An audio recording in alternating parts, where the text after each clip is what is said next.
अस्सलाम वालेकुम students. First year biology new book STBB की हमने स्टार्ट की है और इसके अंदर जो चैप्टर नंबर 1 है बायोलॉजिकल मॉलिक्यूल्स उसको डिस्कस कर रहे हैं।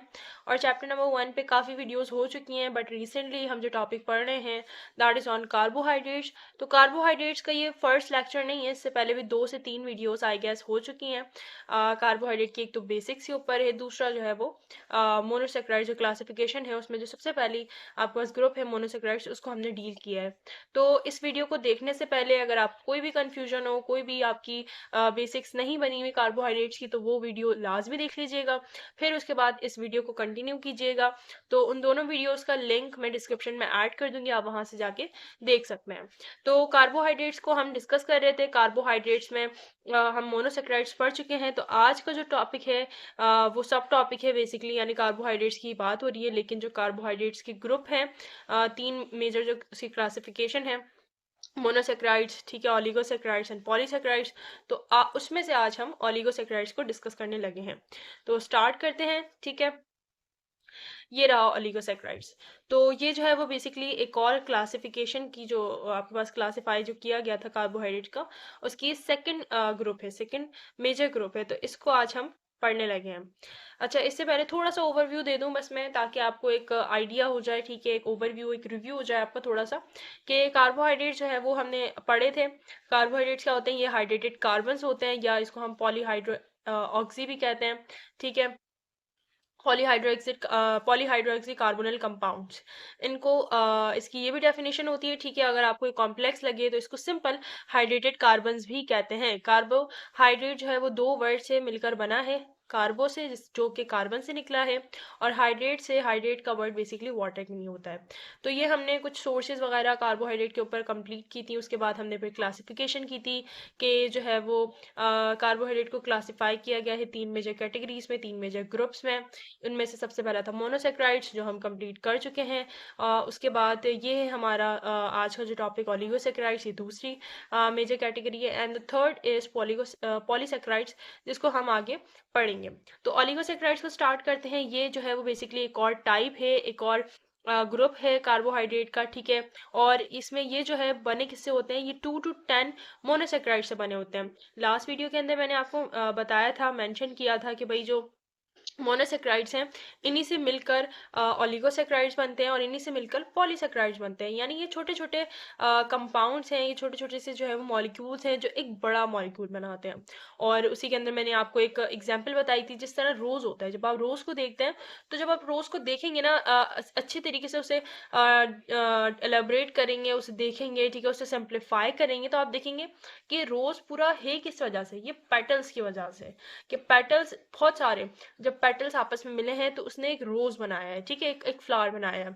सिमिलरली जब बहुत सारे मोनोसेक्राइड, सपोज एक मोनोसेक्राइड्स का कंपाउंड है या ग्रुप है, मॉलिक्यूल है, ये जब मिलेगा एक और से, फिर इसके अलावा एक और हम इसमें मोनोसेक्राइड्स लगाएं, ठीक है, सिमिलरली एक और हम मोनोसेक्राइड लगाएं, तो ये बन जाएगा आपके पास एक अदद ऑलिगोसेक्राइड्स, ठीक है। ये सारे हो गए, ये जो आपके पास बना है कंपाउंड, ये बना है ऑलिगोसेक्राइड्स। अगर ये सिर्फ 2 होंगे या एक होगा, एक रख लें इसे आप, ठीक है। अगर ये सिर्फ एक होगा, अकेले होगा, तो इसे हम मोनोसेक्राइड कहेंगे, ठीक है भाई। अब ऑलिगोसेक्राइड्स बने होते हैं 2 to 10 मोनोसेक्राइड्स, यानी ये इसका नंबर दे दिया गया है कि अगर 2 या 2 से लेकर 10 तक, अगर 2 भी कोई है, सपोज ये एक मोनोसेक्राइड है और ये जुड़ा है अपने ही जैसे एक और मोनोसेक्राइड्स से, तो ये भी ऑलिगोसेक्राइड्स है, ठीक है, ये भी ऑलिगोसेक्राइड्स में कंसिडर होगा। इसे हम डाइसेक्राइड्स कहते हैं, ये आगे अभी हम पढ़ेंगे, ठीक है। तो अगर 2 या 2 से लेकर 10 तक के मोनोसेक्राइड्स एक साथ जो है वो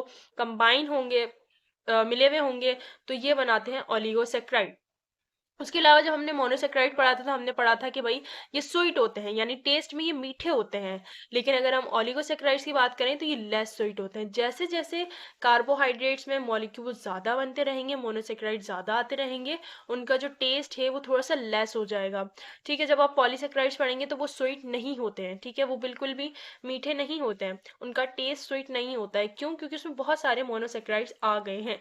तो जैसे जैसे क्वांटिटी बढ़ेगी मोनोसेक्राइड्स की, वैसे वैसे जो उनका टेस्ट है वो कम होता रहेगा, यानी लेस स्वीट होते रहेंगे। तो ये जो ओलिगोसैकेराइड्स हैं ये लेस स्वीट होते हैं, ठीक है। उसके अलावा अगर सॉल्युबिलिटी की बात करें वाटर के अंदर, ये लेस सॉल्युबल होते हैं, यानी कंप्लीट सॉल्युबल या डिजोल्व नहीं होते हैं, बल्कि कुछ होते हैं कुछ नहीं होते हैं, यानी थोड़ा बहुत हो जाता है थोड़ा बहुत नहीं होता है, ठीक है। जब आप सपोज अगर आपने देखा हो घर में जो शुगर आप उसको डिजोल्व कर रहे होते हैं पानी के अंदर, तो आफ्टर फ्यू मिनट्स, ठीक है, कुछ ही टाइम बाद या कुछ ही थोड़ी देर बाद, फ्यू सेकंड्स बाद आप देखेंगे कि एक पॉइंट ऐसा आता है जिसमें कुछ जो शुगर की मॉलिक्यूल्स हैं या शुगर है वो डिजोल्व हो जाती है और कुछ अभी भी बाकी रहती है, फिर आपको मजीद उसको आपको मिक्स करना पड़ता है, फिर एंड रिजल्ट आप देखते हैं कि वो कंप्लीटली डिजोल्व हो जाती है।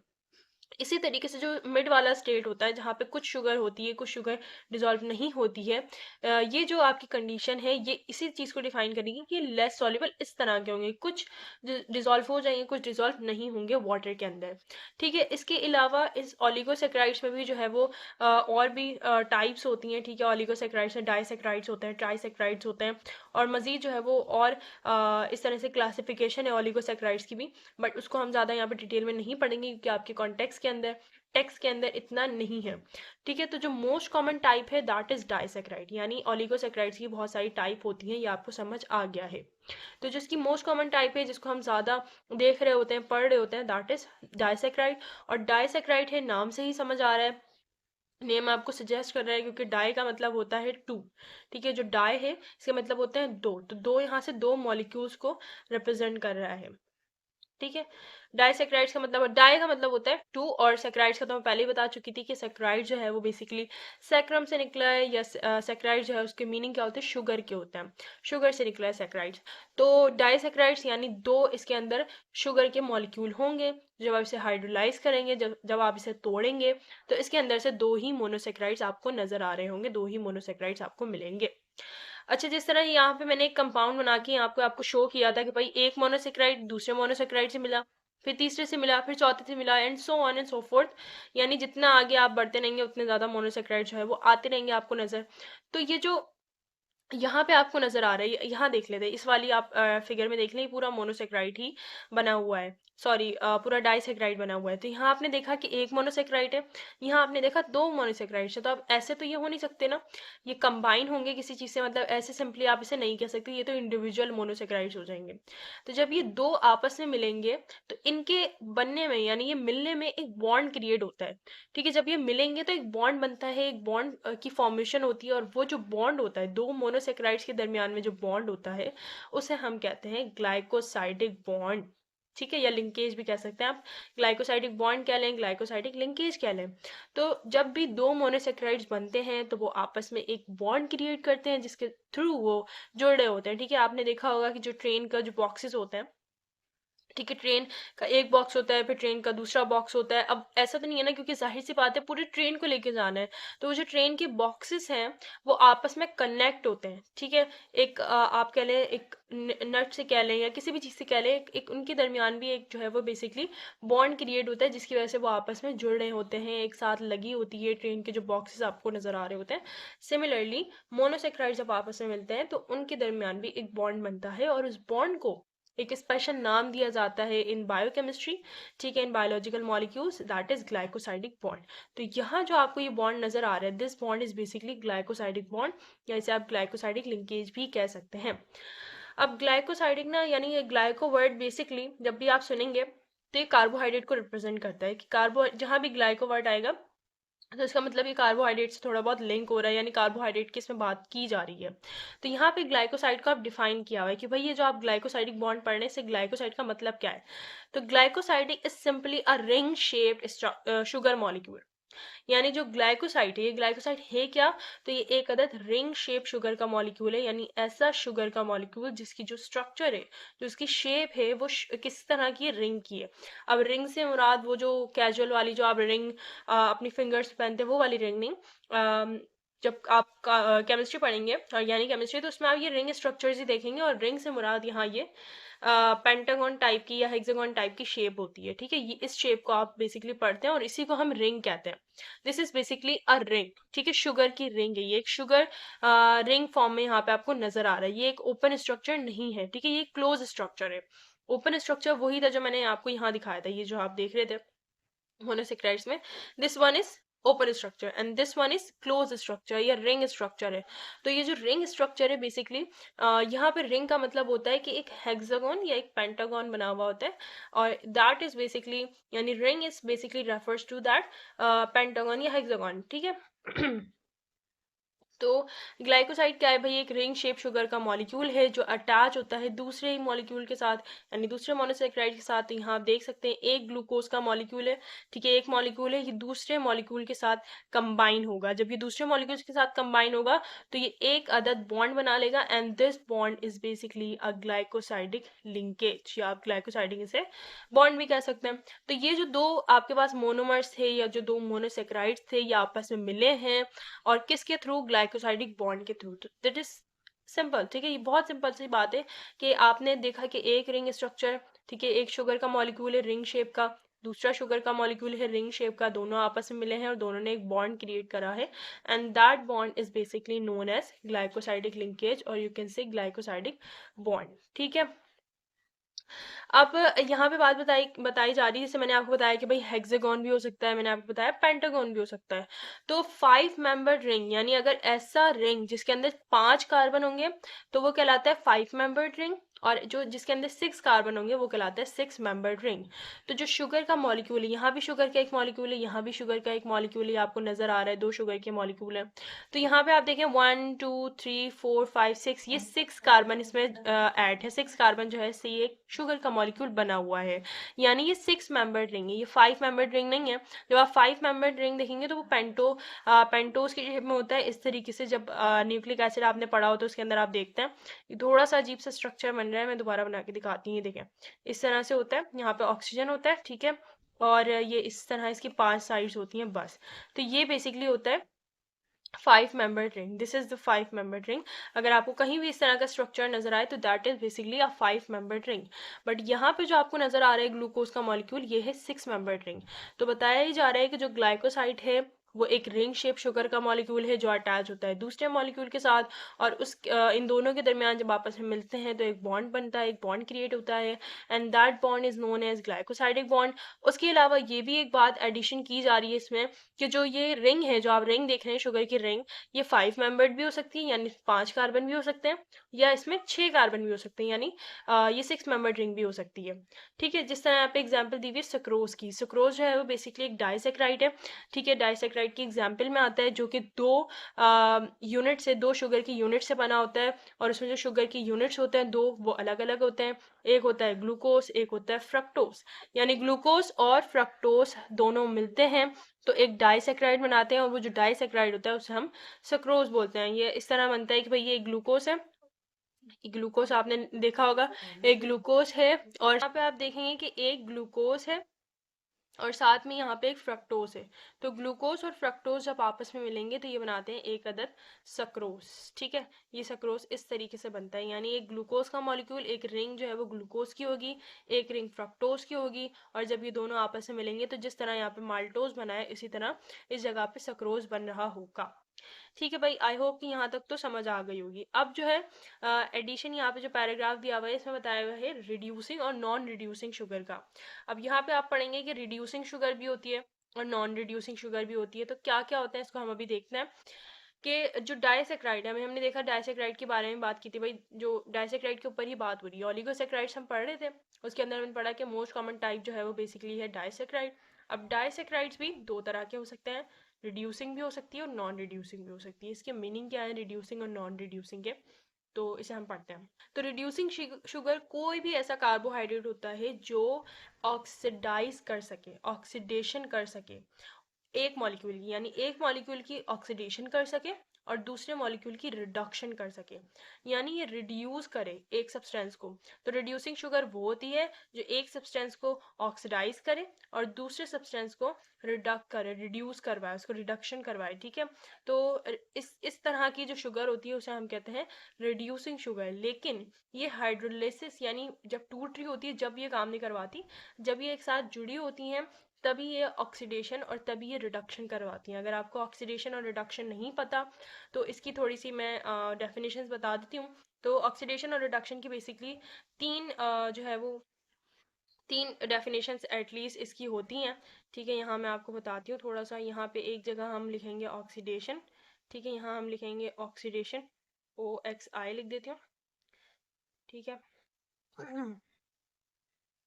और ये हो जाएगा बेसिकली रिडक्शन, ठीक है। अब ऑक्सीडेशन और रिडक्शन होता क्या है? तो ऑक्सीडेशन होता है, ऑक्सीडेशन इज आई से इज, एल से लॉस ऑफ इलेक्ट्रॉन। ऑक्सीडेशन क्या होता है? Loss of electrons. और रिडक्शन क्या होता है? Gain of electrons, RIG। Oxidation और रिडक्शन की जो है वो बेसिकली से चार जो है वो डेफिनेशंस होती हैं, और ये डिपेंड करता है कि किस चीज़ की बात हो रही है, किस चीज़ को रिप्रेजेंट किया जा रहा है, तो उस डेफिनेशन को हम यूज़ कर रहे होते हैं। तो सबसे पहले ऑक्सीडेशन में यहाँ जो आपको ऑयल दिख रहा है, ये बेसिकली निमोनिक्स है, ये ऑयल नहीं है। इसका मतलब oxidation is loss of electrons and reduction is gain of electrons, ठीक है। तो ये निमोनिक्स है। तो जब भी ऑक्सीडेशन होती है तो इलेक्ट्रॉन जो है वो लॉस होता है, इलेक्ट्रॉन जो है वो निकल रहा होता है, और जब भी रिडक्शन होती है तो उसमें हमेशा इलेक्ट्रॉन्स गेन हो रहे होते हैं, ठीक है। हमेशा जो इलेक्ट्रॉन्स है वो जा रहे होते हैं। उसके अलावा दूसरी डेफिनेशन होती है कि इसमें रिमूवल होता है हाइड्रोजन का, हाइड्रोजन इसमें से निकल रही होती है जब भी किसी मॉलिक्यूल की ऑक्सीडेशन होगी, ठीक है। जब भी किसी मॉलिक्यूल की ऑक्सीडेशन होगी तो उसमें से हाइड्रोजन निकलेगी, रिमूव होगी। और जब भी रिडक्शन की बात होगी तो रिडक्शन में बेसिकली एडिशन होता है हाइड्रोजन का, हाइड्रोजन ऐड हो रही होती है। उसके अलावा ऑक्सीडेशन जब भी होगी तो एडिशन होता है ऑक्सीजन का मॉलिक्यूल या ऑक्सीजन जो है वो ऐड हो रही होती है। जबकि रिडक्शन में इसका ऑपोजिट हो रहा होता है, रिमूवल होती है ऑक्सीजन की, ठीक है, ऑक्सीजन के मॉलिक्यूल की। उसके अलावा ऑक्सीडेशन में हमेशा जो है वो बेसिकली इसमें रिड्यूस होती है ऑक्सीडेशन स्टेट, ठीक है। ऑक्सीडेशन स्टेट की आपको बाद में समझ आएगी कि अगर सपोज आपने कहीं पढ़ा हो कि Fe आयरन जो होता है, या क्यूपर जो होता है, क्यूप्रस जिसे हम कहते हैं कॉपर हो गया या आयरन हो गया, ठीक है। ये जो Fe है, सॉरी, उसके अलावा ये जो कॉपर है, इनकी ऑक्सीडेशन स्टेट वेरी करती है क्योंकि ट्रांजिशन जो है वो बेसिकली एलिमेंट्स होते हैं। तो अगर किसी की +2 है, सपोज आयरन की +2 है, ठीक है, और सपोज कॉपर की जो है वो +1 है या +3 आप ले लें, तो जब भी ऑक्सीडेशन स्टेट कम कौन करवाएगा? ऑक्सीडेशन जब भी होगी ना तो इसमें ऑक्सीडेशन स्टेट कम होगा, यानी आयरन की अगर Fe+2 है तो ये +1 हो जाएगी, ठीक है। तो ऑक्सीडेशन में ये हो रहा होता है क्योंकि लॉस होगा ना, इलेक्ट्रॉन्स निकलेंगे। जब ऑक्सीडेशन में इलेक्ट्रॉन लॉस होंगे तो जो इसका ऑक्सीडेशन स्टेट है वो भी कम हो जाएगा। लेकिन जब रिडक्शन होती है तो रिडक्शन में ही ये चीज़ बढ़ जाती है, ठीक है, ऑक्सीडेशन स्टेट बढ़ जाती है। आयरन का अगर +2 है तो आयरन में अगर +2 है तो आयरन का जो है बेसिकली +3 हो जाएगा। तो ये एक छोटा सा डिफरेंस होता है। यहाँ पे जगह नहीं थी तो मैंने लिखा नहीं, और इतना ज़्यादा लिखा भी नहीं जाता है, ठीक है, माउस से। तो खैर, बता मैं ये रही थी कि भाई जो डाइसेक्राइड होते हैं वो रिड्यूसिंग और नॉन रिड्यूसिंग शुगर होते हैं। आप इजी हो जाएगा आपके लिए इसको समझना। तो रिड्यूसिंग शुगर जो है वो कोई भी कार्बोहाइड्रेट होता है जो एक कंपाउंड को ऑक्सीडाइज करवाता है, ठीक है, यानी उसमें जो उसकी ऑक्सीडेशन स्टेट है उसको कम करवाता है, और जो दूसरा सब्सटेंस है उसमें वो बेसिकली ऑक्सीडेशन स्टेट को बढ़ाता है, ठीक है, विदाउट हाइड्रोलिसिस, हाइड्रोलिसिस किए बिना ये काम वो कर रहा होता है। अब ये किस वजह से होता है, मतलब ऐसा क्यों है कि जब रिड्यूसिंग शुगर होगी तो वो एक की स्टेट बढ़ाएगा, एक कंपाउंड की स्टेट बढ़ा रहा है और एक कंपाउंड की स्टेट जो है वो कम कर रहा है। तो ये बेसिकली इस वजह से होता है फ्री एल्डिहाइड और फ्री कीटोन ग्रुप से, ठीक है। इससे पहले भी हमने जब मोनोसेक्राइड्स पढ़ रहे थे तो वहाँ पे भी एल्डिहाइड और कीटोन का जिक्र आया था। तो वहाँ पे मैंने आपको कहा था कि इसमें इतना डेप्थ में नहीं जाएगा कि केमिस्ट्री का एक पूरा पोर्शन होता है, केमिस्ट्री में आप पूरा पढ़ रहे होते हैं aldehyde, ketone, alkyl halides and different compounds and different आप फंक्शनल ग्रुप्स पढ़ रहे होते हैं, फैमिलीज पढ़ रहे होते हैं। तो यहाँ फिलहाल आप इतनी डेप्थ में नहीं जाएगा, बस अगर कभी रीज़न आपको बताना हो तो फिलहाल इसके ऊपर मैं इतनी बात नहीं करूंगी। लेकिन इंशाल्लाह अगर आपको ये पढ़ना हो तो इंशाल्लाह केमिस्ट्री के भी कुछ हम लेक्चर्स में डालने शुरू करूंगी ताकि आपको ईजी हो जाए बायोलॉजिकल मॉलिक्यूल्स या बायोकेमिस्ट्री पढ़ने में। तो ये फ्री एल्डिहाइड और फ्री कुछ ग्रुप्स होते हैं, यानी आप ऐसे समझ लें भाई कुछ ग्रुप्स होते हैं जिनकी वजह से ये ऑक्सीडेशन और रिडक्शन होती है विदाउट हाइड्रोलिसिस। तो रिड्यूसिंग शुगर ऐसे शुगर्स होती हैं, ऐसे कार्बोहाइड्रेट होते हैं जो एक कंपाउंड के ऑक्सीडेशन करवाते हैं, एक कंपाउंड के रिडक्शन करवाते हैं विदाउट हाइड्रोलिसिस, हाइड्रोलिसिस किए बिना। अब कोई पूछे क्यों, तो क्योंकि इसके अंदर कुछ ऐसे ग्रुप्स होते हैं एल्डिहाइड और कीटोन जो ये काम करवा रहे होते हैं, क्योंकि इसमें प्रेजेंट होते हैं, ठीक है। इस वजह से। अगर हम नॉन रिड्यूसिंग शुगर की बात करें तो नॉन रिड्यूसिंग शुगर में बेसिकली ऐसा नहीं होता है, यानी नॉन रिड्यूसिंग शुगर में एक कंपाउंड रिड्यूस नहीं होता है, एक कंपाउंड ऑक्सीडाइज नहीं होता है, ठीक है। और क्यों इसमें ऐसा क्यों होता है, क्योंकि उसमें वही जो एल्डिहाइड और कीटोन के फ्री ग्रुप्स है वो एब्सेंट होते हैं, सिंपल।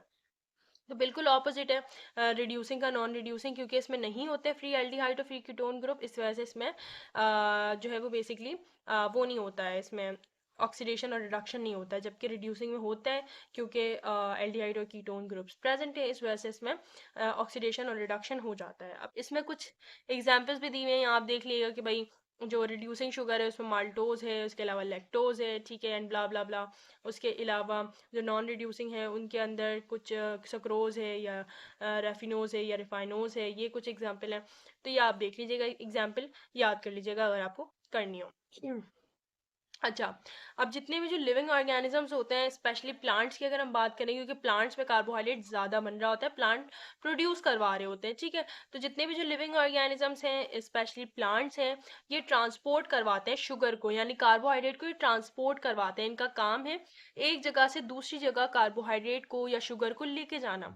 तो प्लांट जो है वो बेसिकली कहाँ से कहाँ ये काम कर रहे होते हैं, वो शुगर को ट्रांसपोर्ट करते हैं फ्रॉम सोर्स। अब सोर्स क्या है, जहाँ पे कोई चीज़ बन रही है, जहाँ पे कार्बोहाइड्रेट बन रहा है, तो सोर्स यहाँ पे है लीफ, यानी लीफ में ये काम हो रहा है। लीफ में जो है वो बेसिकली आपके पास जो शुगर है, जो कार्बोहाइड्रेट है वो बन रहा होता है, और फिर वो उसे लेके जाता है फ्रूट तक, क्योंकि फ्रूट में हमें कार्बोहाइड्रेट्स डालने हैं, प्लांट्स को फ्रूट में डालना है, ताकि जब भी कोई और ऑर्गेनिज्म फ्रूट लेता है तो उसे कार्बोहाइड्रेट मिलता है, और फिर जो है वो सारा इस तरह के प्रोसेस हो रहा होता है, ठीक है। फिर हमारे अंदर भी कार्बोहाइड्रेट जो है वो डिवेलप होना शुरू हो जाते हैं, यानी लिविंग ऑर्गेनिजम्स में भी। तो प्लांट जो है ये सोर्स सॉरी ट्रांसपोर्ट का काम कर रहा होता है सोर्स से सिंक तक। सोर्स क्या है, जहाँ पे बन रहा है कार्बोहाइड्रेट, शुगर बन रही है, लीफ, और फिर ये लेके जाता है सिंक के पास। सिंक क्या है भाई, जहाँ पे लेके जाना है, जहाँ पे इसका काम है फ्रूट, ठीक है। तो फ्रूट के अंदर इसको ये in the form of non reducing sugar ये डाल देता है। नॉन रिड्यूसिंग शुगर हम पढ़ चुके हैं भाई, कोई भी ऐसा शुगर जो किसी भी कंपाउंड को, मॉलिक्यूल को रिडक्शन या उसमें ऑक्सीडेशन ना करवाए, ठीक है, नॉन रिड्यूसिंग शुगर के पास लेके जाता है, और फिर जो है वो इन दोनों शुगर के दरमियान में एक बॉन्ड क्रिएट होता है, ग्लाइकोसाइडिक बॉन्ड, जो कि हम पढ़ चुके हैं, ठीक है। मतलब ये लेके जाता है शुगर्स को, फिर शुगर लेने के बाद जब दोनों शुगर आपस में मिलते हैं, मिलने के बाद वो एक डाइसेक्राइड बनाएंगे, और फिर वही उन दोनों के दरमियान में ग्लाइकोसाइडिक बॉन्ड बन रहा होगा, ठीक है। अब हमने पढ़ा था एग्जाम्पल में भाई सुक्रोज, सुक्रोज हमने पढ़ा था कि नॉन रिड्यूसिंग शुगर है, तो जो है वो बेसिकली एक नॉन रिड्यूसिंग शुगर है, ये हम पहले पढ़ ही चुके हैं इसकी एग्जांपल में नॉन रिड्यूसिंग शुगर में, क्योंकि इसके पास ज़्यादा अमाउंट ऑफ एनर्जी होती है, इसी वजह से ये हेल्प करता है ट्रांसपोर्ट में भी और स्टोरेज में भी। ट्रांसपोर्ट में ये एनर्जी ज़्यादा देगा जब भी चीज़ें ट्रांसपोर्ट हो पाएंगी, उसके अलावा जब ये स्टोर होता है, और जब कोई चीज़ आपके पास नहीं होती है, जब आप फास्टिंग वगैरह पे होते हैं, या कोई और ऑर्गेनिज्म जो है उसको कोई नहीं मिल रहा है, वो स्टार्विंग कर रहा है, तो उसमें ये बहुत ज़्यादा हेल्प करता है, स्टोर हो जाता है, और स्टोर होने के बाद कुछ नहीं होता बॉडी में, तो ये बेसिकली एनर्जी को जनरेट करवा रहा होता है कि आप फेंटिंग वगैरह ना हो जाए, बेहोश ना हो जाए, ठीक है, कोई भी ऑर्गेनिज्म। उसके अलावा जब ट्रांसपोर्ट हो रही होती है तो ये ऑक्सीडाइज नहीं होता है, और क्योंकि देखिए जब ऑक्सीडाइज नहीं होगा, इलेक्ट्रॉन्स को फ्री नहीं करवाएगा, इलेक्ट्रॉन्स को लॉस नहीं करवाएगा, तो दूसरे सब्सटेंसेस के साथ ये ईजिली, मतलब जब दूसरे सब्सटेंसेस होंगे उनके साथ ये ईजिली क्या होगा, बॉन्ड बना लेगा, ईजिली रिएक्ट कर लेगा, और कोई जो इंटरमीडिएट रिएक्शन है वो नहीं होगा। इंटरमीडिएट रिएक्शन का मतलब कोई और कंपाउंड के साथ ही रिएक्शन करेगा ही नहीं, जब इलेक्ट्रॉन्स इसके निकलेंगे ही नहीं, ठीक है। तो ये जो है वो आज का टॉपिक था, ओलिगोसैकेराइड्स। आई होप कि आपको एवरीथिंग इसमें जो है वो क्लियर होगी और कोई कन्फ्यूजन नहीं होगी, but still if you have any Curie, any confusion, तो आप मुझे कमेंट में ज़रूर बता दिया करें कि भाई यहाँ पे थोड़ी सी कन्फ्यूजन हो गई या ये कोई क्यूरियाँ हमारी, तो you can comment down below, okay.